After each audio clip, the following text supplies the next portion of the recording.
Nagbibidyoan tayo ngayon. Nagtanungan dalawang mag-amo kung yung mga na chili sauces matamis ang mang.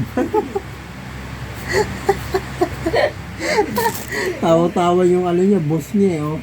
Matamis yata yung niluluto mong chili sauce eh. Ang mga tanungan niya lagi nakakahimala eh.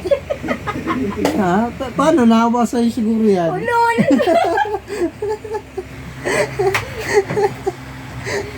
Ay, na. Ba't may munggo dito kanina tinanong niya? Sungay! Siyempre, hindi naman ako pumunta munggo na kasama doon. Kasama din sa kwentada niya yun. Oh, kaya nga. Oh, ibig sabihin binayaran mo rin. Oh, binayaran ko siguro. Ibig sabihin, alam na may munggo siyang binigay eh. simple may babanggit ka doon, may lalagay sa munggo dyan sa Binili plastic ko mo. malagkit halina at saka ano lang. Tapos kita, tataluin ka ni Jer, manghang ba to? Manghang ba? Chili sauce? Tinikman mo? Hindi. Tinikman mo muna kasi. Oo. Ngayon, di maangang yun eh. Kasi binili ni Atoros, hindi maangang. Di ba manghang yan? Tani, wag mo tikman yung ano, yung... Basta chili lang yun, Oy, pero di chili manghang. lang tikman mo. Basta chili lang yun, di manghang yun. Basta chili lang. Linis ako na yan eh. Ha? Linis Kasi ikaw kasi bumibili ka ng chili ng di manghang. Meron ba nun?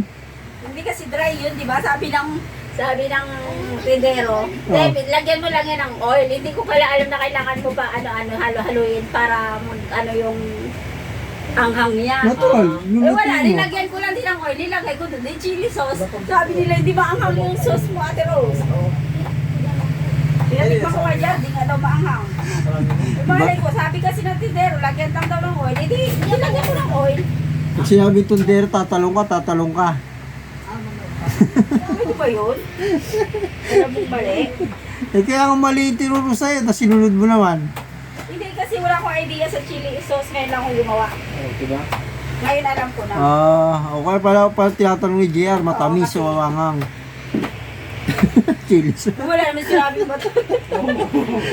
Sabi ko hindi maangang. Eh gano'n rin yun. Tikman mo, Jay! Yung ano, yung oil. Eh, mali! Hindi, tikman mo yung ano, yung Hindi kutsara. kaya ni siya nga.